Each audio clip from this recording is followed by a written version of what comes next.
j'avais fini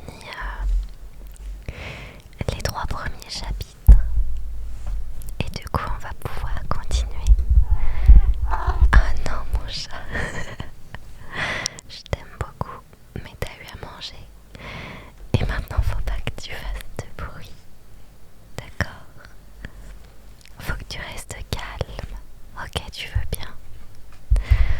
J'espère qu'elle va pas tout faire tomber. Je ne promets rien, mais j'espère que ça va aller. Non, mon chat, arrête. Oh, ça commence déjà à être la catastrophe. Alors, chapitre 4. Le gardien des clés.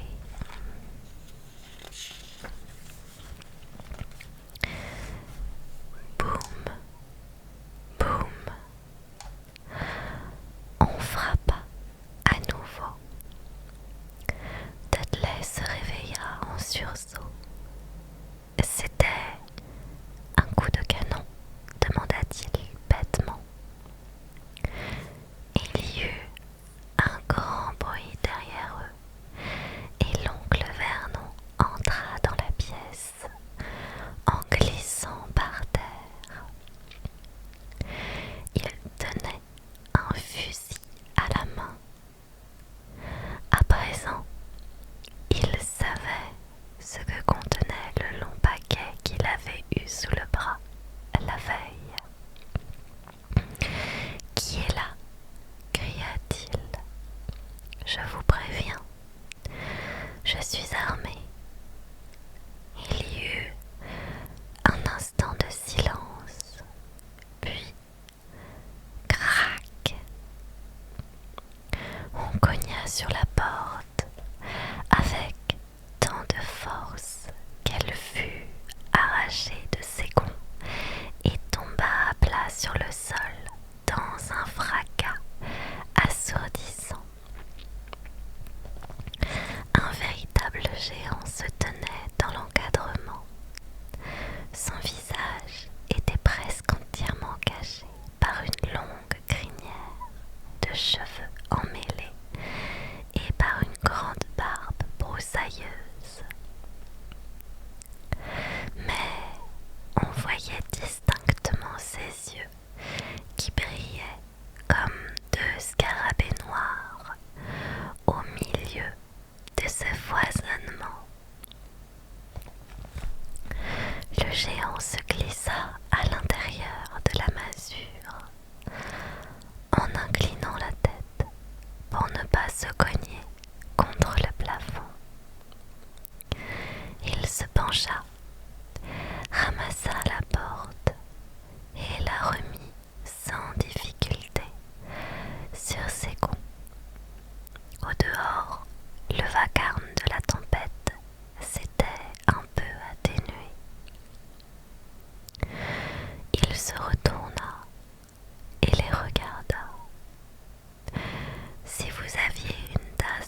Monsieur, j'exige que vous sortiez d'ici immédiatement, dit-il.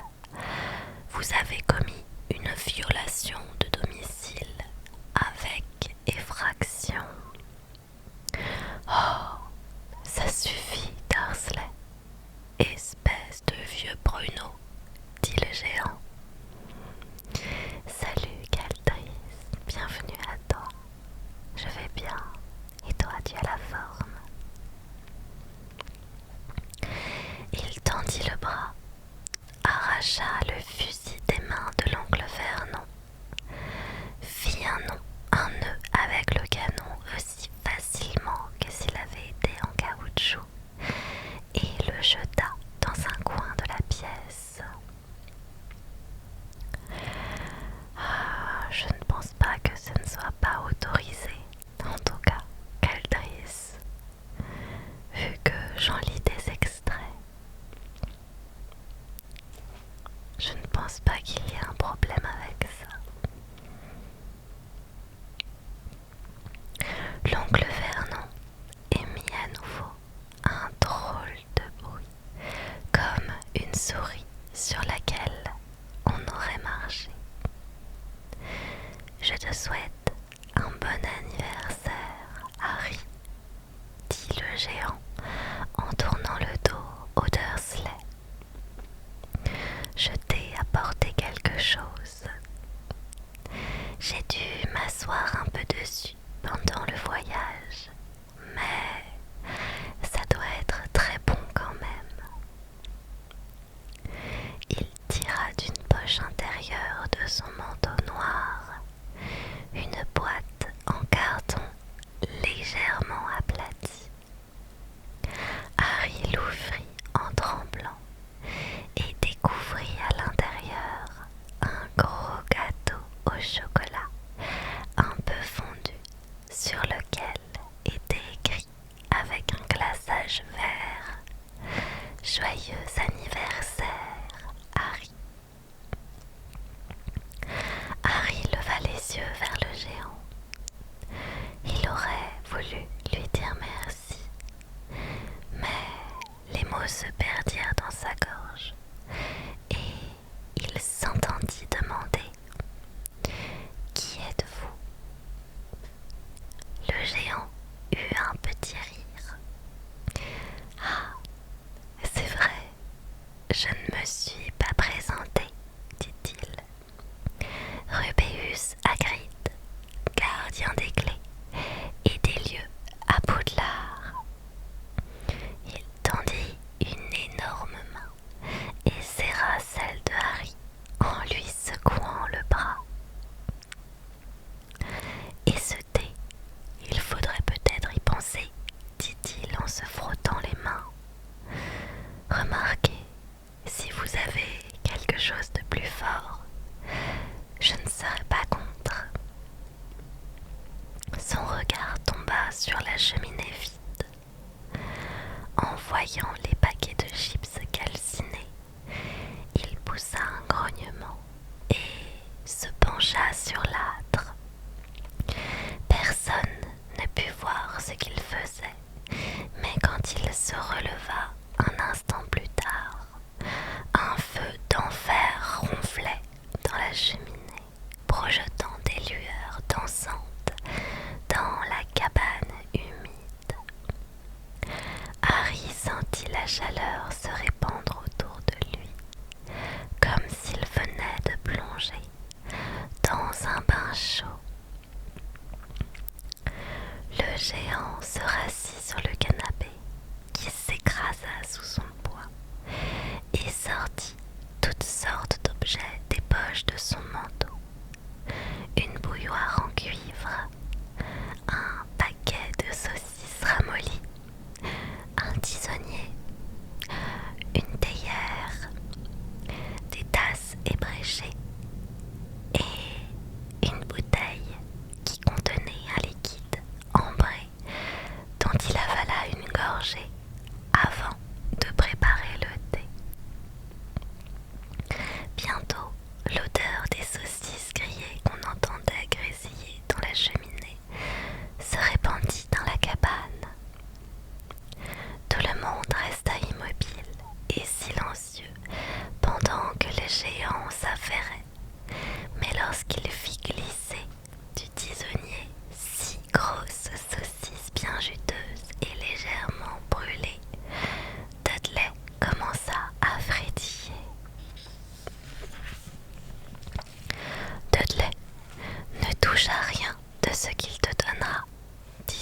sagement l'oncle Vernon. Le géant eut un petit rire narquois. Votre gros lard de fils n'a pas besoin d'engraisser davantage, Dursley. Ne vous inquiétez pas. Il donna les saucisses à Harry, qui avait tellement faim que rien ne lui avait jamais paru aussi délicieux. Mais il n'arrivait pas à détacher ses yeux du géant. Finalement, comme personne ne semblait décidé à donner la moindre explication, il rompit le silence. Je suis désolé, dit-il, mais je ne sais toujours pas qui vous êtes. Le géant avala une gorgée de thé et s'essuya la bouche d'un revers de manche. Appelle-moi Hagrid, dit-il, comme tout le monde. Et je te l'ai dit, je suis le gardien des clés de Poudlard. Tu sais déjà ce qu'est Poudlard, j'imagine. Non, répondit Harry. Hagrid parut scandalisé. Désolé, dit précipitamment Harry. Désolé, aboya Hagrid en se tournant vers les Dursley, qui se tassèrent sur eux-mêmes en essayant de disparaître dans la pénombre. C'est eux qui devraient être désolés. Je savais que tu ne recevrais pas les lettres, mais j'ignorais que tu n'avais même pas entendu parler de Poudlard. Tu ne t'es donc jamais demandé où tes parents avaient appris tout ça. Tout ça quoi? S'étonna Harry. Tout ça quoi? Donna Hagrid.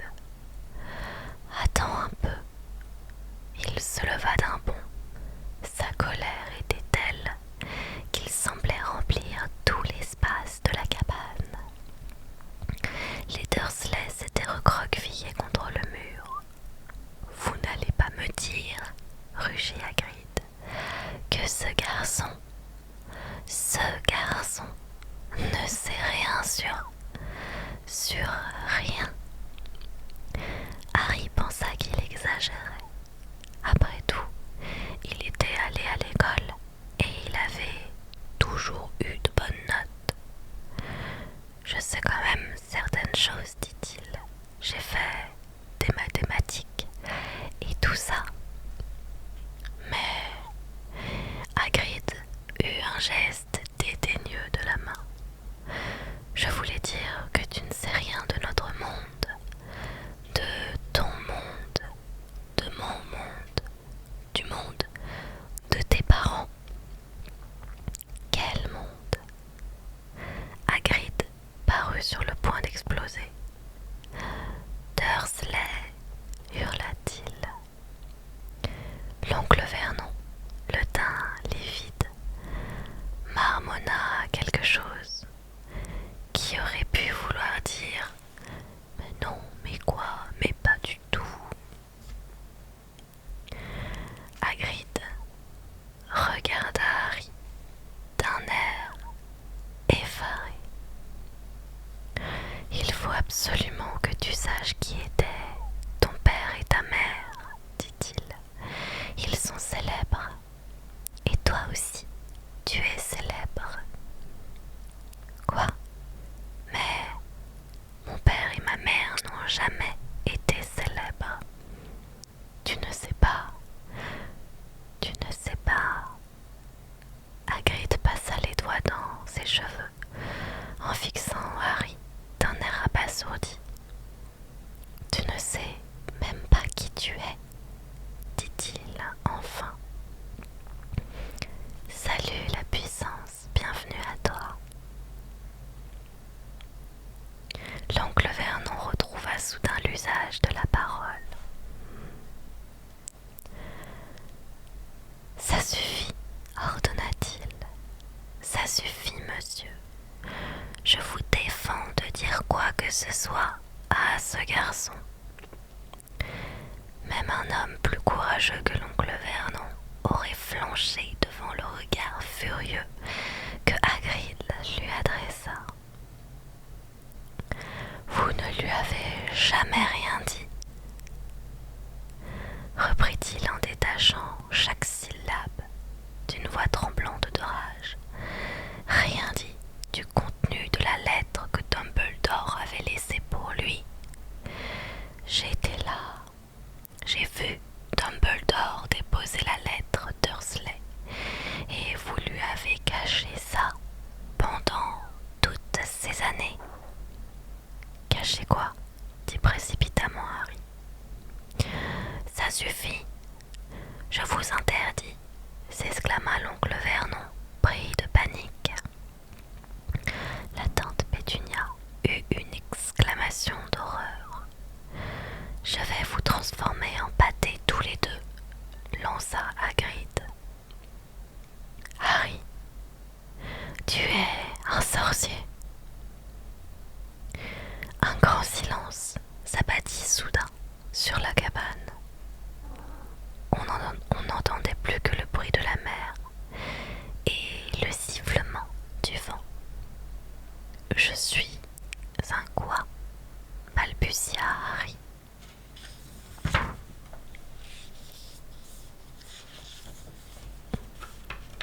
Un sorcier, bien sûr, dit Hagrid, en s'appuyant contre le dossier du canapé qui craqua et s'écrasa un peu plus sous son poids. Et tu deviendras un sacré bon sorcier dès que tu auras un peu d'entraînement. Avec un père et une mère comme les tiens, ça ne peut pas être autrement. Mais il est temps que tu lises ta lettre. Harry tendit la main et finit par prendre l'enveloppe de parchemin jauni sur laquelle était écrit à l'encre vert émeraude Monsieur H. Potter sur le plancher de la cabane au sommet du rocher en pleine mer. Il ouvrit l'enveloppe et lut la lettre qu'elle contenait. Collège Poudlard, école de sorcellerie. Directeur Albus Dumbledore, commandeur du Grand Ordre de Merlin. Docteur S. Sorcellerie, enchanteur en chef. Manitou suprême de la Confédération internationale des mages et sorciers. Cher Monsieur Potter, nous avons le plaisir de vous informer que vous bénéficiez d'ores et déjà d'une inscription au Collège Poudlard.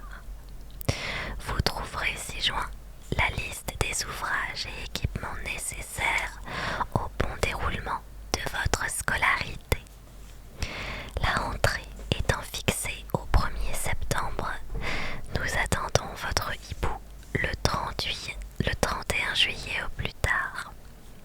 Veuillez croire, cher Monsieur Potter, en l'expression de nos sentiments distingués. Minerva McGonagall, directrice adjointe.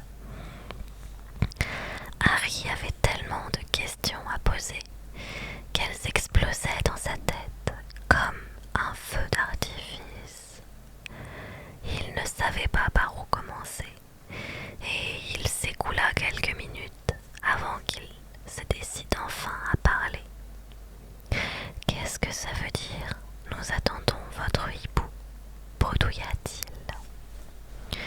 Oh, Milgorgon, j'allais oublier, s'exclama Hagrid, en se donnant sur le front une tape de la main qui aurait suffi à renverser un cheval de trait. D'une seconde poche intérieure de son manteau, il tira alors un hibou, un vrai hibou, bien vivant, qui avait l'air un peu froissé, une longue plume d'oie et un rouleau de parchemin. La langue entre les dents, il se mit à griffonner un mot que Harry, face à lui, parvint à lire à l'envers.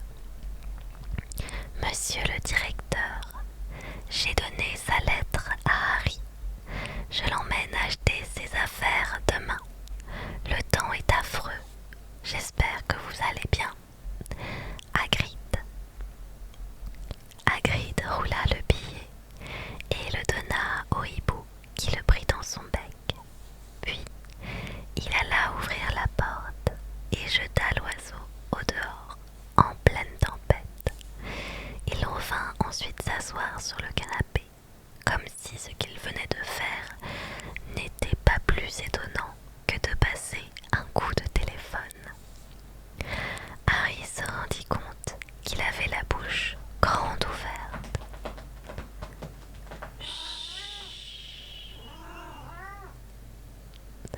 Mon chat qui griffe le canapé. Et il s'empressa de la refermer. Où en étais-je, dit Hagrid. À ce moment, l'oncle Vernon, le teint toujours grisâtre, mais l'air furieux, vint se poster devant la cheminée.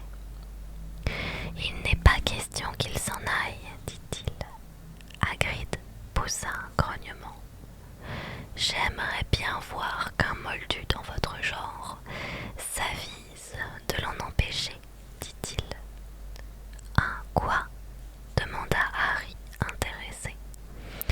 Un moldu, dit Hagrid, et c'est comme ça que nous appelons les gens qui n'ont pas de pouvoir magique. Et manque de chance, tu as grandi dans la plus incroyable famille de moldus que je n'ai jamais rencontrée. Quand nous l'avions pris avec nous, nous nous sommes jurés d'en finir avec ces balivernes, dit l'oncle Vernon. Jurés qu'on allait le débarrasser de tout ça. Un sorcier. Et puis quoi encore? Vous saviez, s'écria Harry, vous saviez que je suis un sorcier? Nous le savions, hurla soudain la tante Pétunia d'une voix perçante. Bien sûr que nous le savions. Comment aurait-il pu en être autrement quand on sait ce qu'était ma maudite sœur? Un jour, elle a reçu une lettre exactement comme celle-ci et elle est partie dans cette école. Puis, quand elle revenait à la maison pour les vacances, elle avait les poches pleines de têtards et elle changeait les tasses de thé en ras d'égout.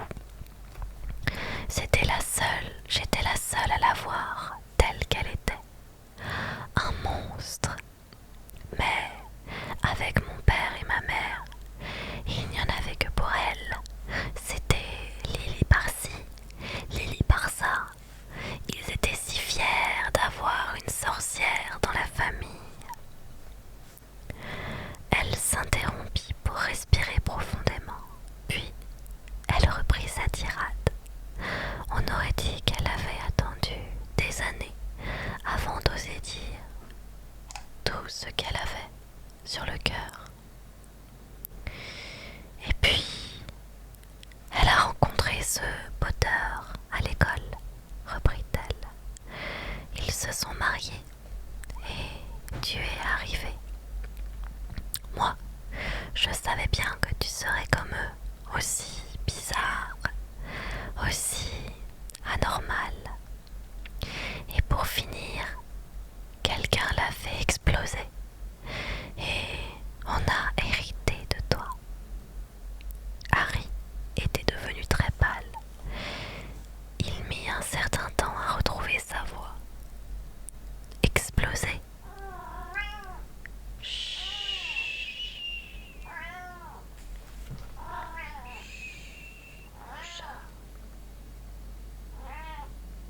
Il se laissa aller contre le dossier du canapé et contempla le feu pendant quelques instants avant de commencer son récit. Toute l'histoire commence à cause d'un personnage qui s'appelle... C'est vraiment incroyable que tu n'aies jamais entendu son nom alors que dans notre monde, chacun connaît. Connaît qui? Demanda Harry. Je n'aime pas beaucoup prononcer son nom quand je peux l'éviter. Personne n'aime ça. Pourquoi? Nom d'une gargouille, Harry. Tout le monde a encore peur. Ah, bougre de diable, c'est tellement difficile. Voilà, il y a eu un jour un sorcier qui a mal tourné. Très, très mal tourné. Pire que ça même. Pire que tout ce qu'on peut imaginer de pire. Il s'appelait... Hagrid avala sa salive, mais aucun son ne sortit de sa bouche. Vous pourriez peut-être l'écrire, suggéra Harry. Non, je ne peux pas l'épeler. Bon, allons-y. Il s'appelait Voldemort. Et non, il ne s'appelait pas Dark Vador, mais Voldemort. L'immense corps du géant fut parcouru d'un frisson. Ne m'oblige pas à le répéter, dit-il. Il y a une vingtaine d'années, ce sorcier a commencé à chercher des adeptes et il a réussi à en avoir. Certains l'ont suivi parce qu'ils avaient peur, d'autres voulaient simplement profiter de son pouvoir parce que des pouvoirs, il en avait. C'était une sombre époque, Harry. On ne savait plus à qui faire confiance. On n'osait pas se lier d'amitié avec les sorciers ou les sorcières qu'on ne connaissait pas bien. Il s'est passé des choses terribles. Il prenait le pouvoir sur les autres.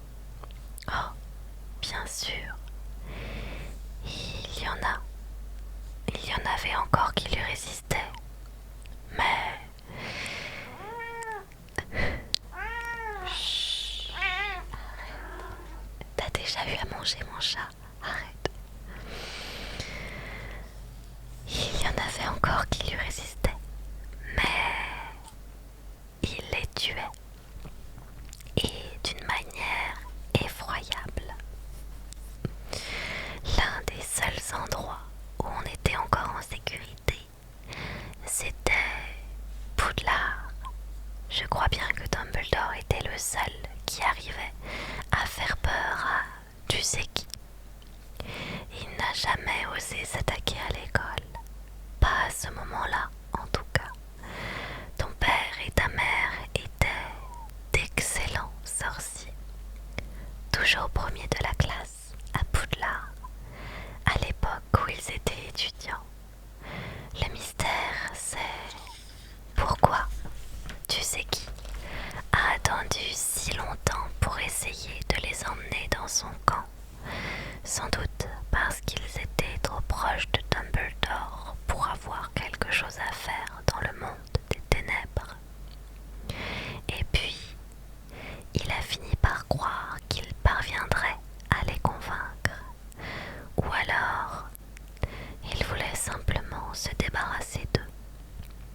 Tout ce qu'on sait, c'est qu'il y a une dizaine d'années, le jour d'Halloween, il s'est rendu dans le village où vous habitiez tous les trois. Tu avais juste 1 an. Il est arrivé devant votre maison et Hagrid sortit soudain un mouchoir à pois très sale et se moucha en faisant un bruit de corne de brume.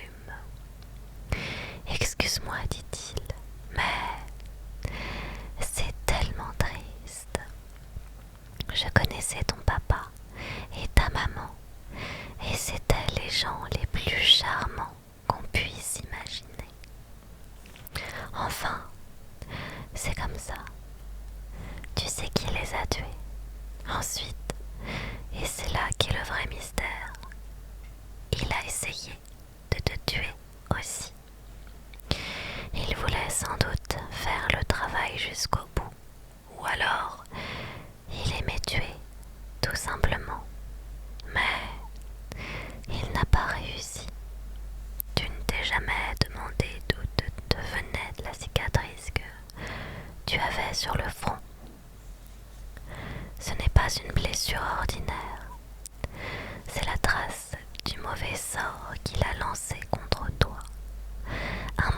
sort si puissant qu'il a détruit tes parents et leur maison.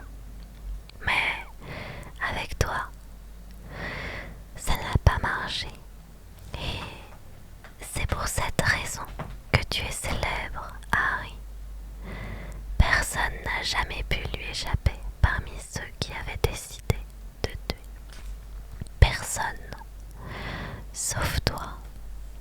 Et pourtant, il a supprimé quelques-uns des plus grands sorciers et sorcières de l'époque.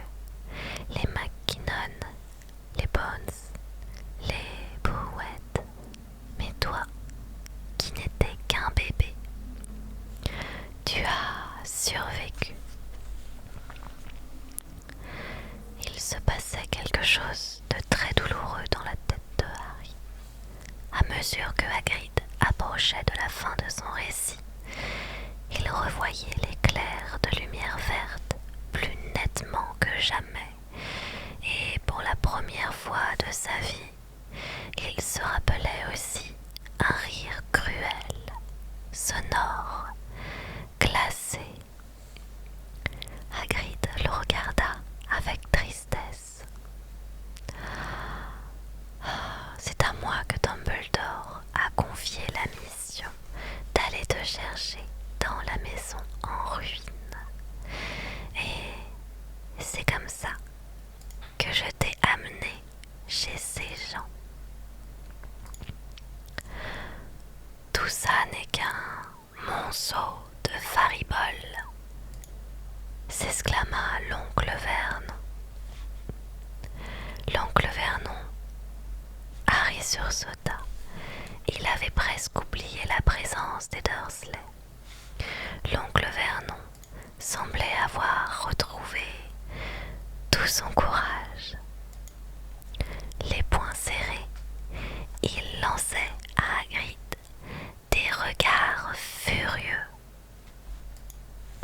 Maintenant, écoute-moi bien, mon garçon, lança-t-il à Harry.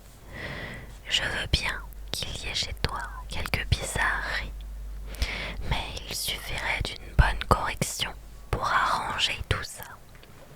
Quant à tes parents, c'étaient de drôles de zigotos, sans aucun doute, et à mon avis, le monde se porte beaucoup mieux depuis qu'ils ne sont plus là.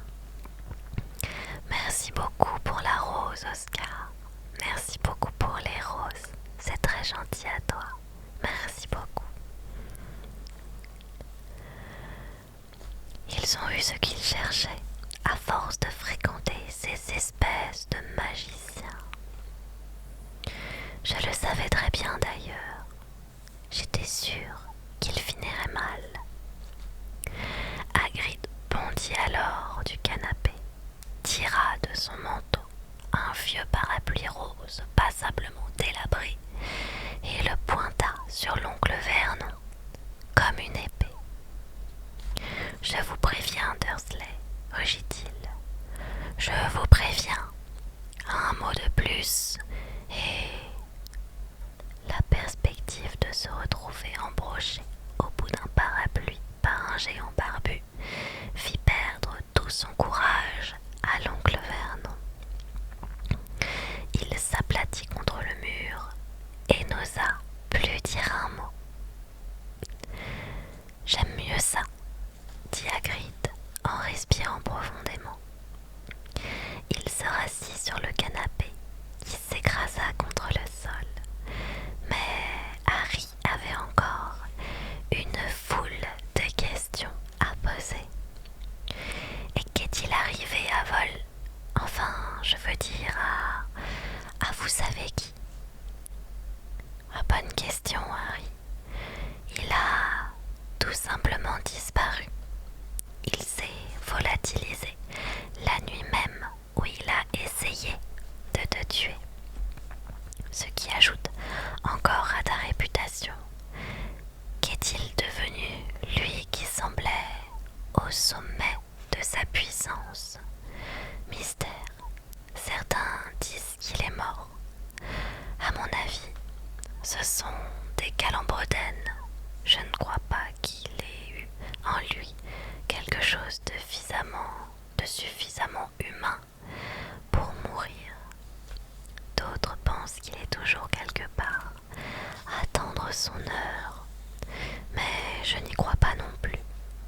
ceux qui s'étaient ralliés à lui sont revenus de notre côté.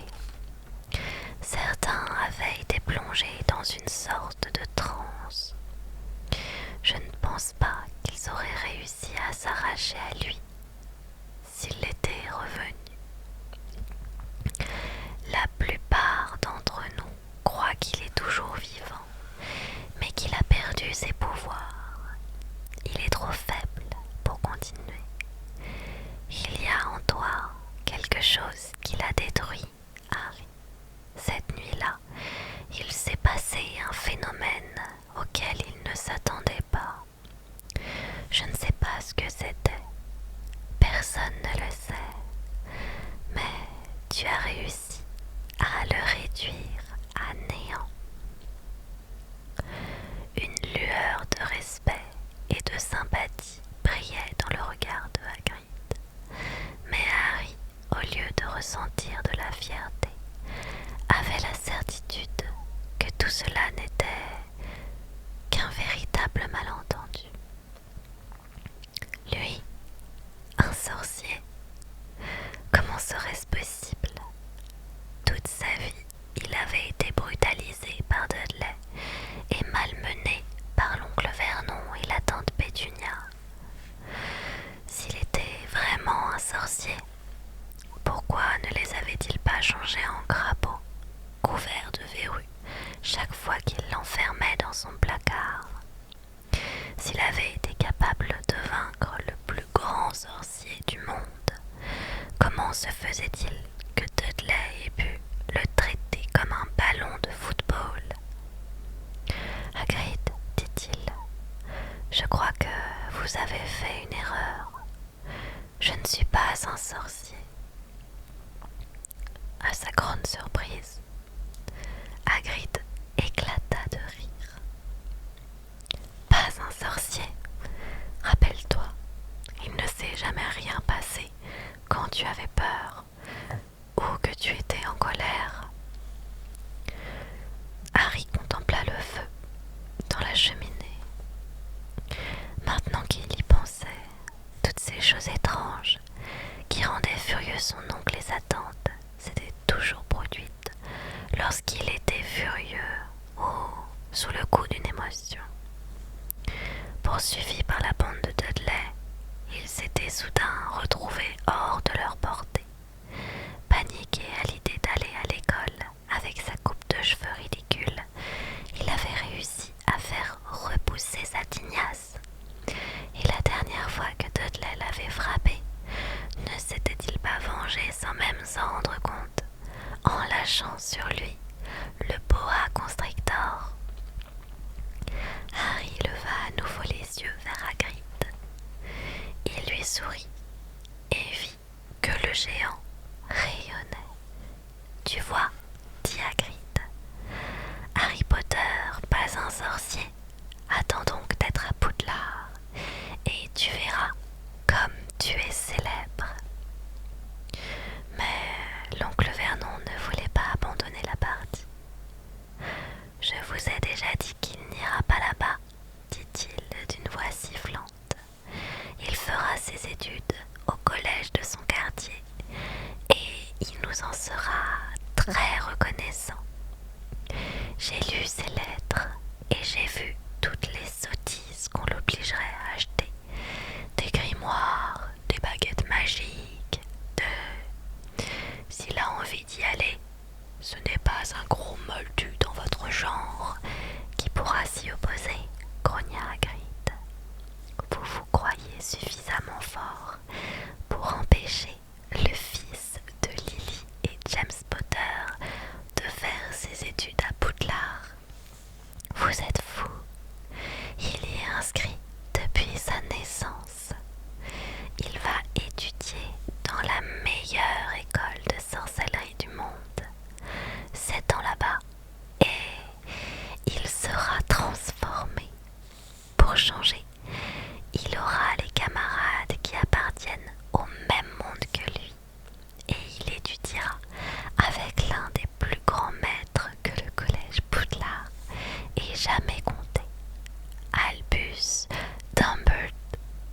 Gryffondor refuse de payer un sou pour qu'un vieux cinglé lui apprenne des tours de magie, s'écria l'oncle Vernon.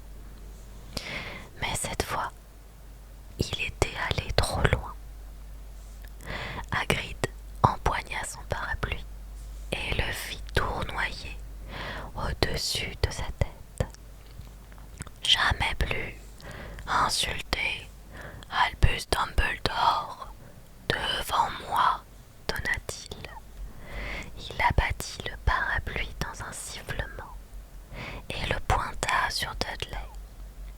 Il y eut un éclair violet, une détonation comme un pétard qui explose et un petit cri aigu. Un instant plus tard, Dudley dansait sur place en hurlant de douleur, les mains plaquées sur son volumineux postérieur. Lorsqu'il leur tourna le dos, Harry vit qu'une petite queue de cochon en tire-bouchon lui avait poussé à travers son pantalon. L'oncle Vernon laissa échapper un véritable rugissement. Il attrapa aussitôt Dudley et la tante Pétunia et les entraîna dans l'autre pièce. Puis il jeta un dernier regard terrifié à Hagrid et claqua la porte. Hagrid regarda le parapluie en se caressant la barbe. « Je n'aurais pas dû m'énerver comme ça, dit-il d'un ton de regret. Mais de toute façon, ça n'a pas marché. Je voulais le changer en cochon, mais il ressemble déjà tellement à un cochon qu'il n'y avait pas grand-chose de plus à faire. » Il lança un regard oblique à Harry sous ses sourcils broussailleux. « Si tu pouvais éviter de raconter ça à qui que ce soit à Poudlard, je t'en serais reconnaissant, dit-il. Normalement, je ne suis pas censé faire de la magie. On m'a simplement donné l'autorisation de m'en servir un peu pour te retrouver et t'apporter tes lettres. C'est pour ça que j'étais tellement content qu'on me confie cette mission. » « Pourquoi n'êtes-vous pas censé faire de la magie ?» demanda Harry. « Disons que moi aussi j'ai été élève à Poudlard, mais pour dire la vérité, on m'a envoyé. J'étais en 3e année. Ils ont cassé ma baguette magique en deux et tout ça. Mais Dumbledore m'a permis de rester comme garde-chasse. Un grand homme, Dumbledore. Pourquoi on vous a envoyé ? Il se fait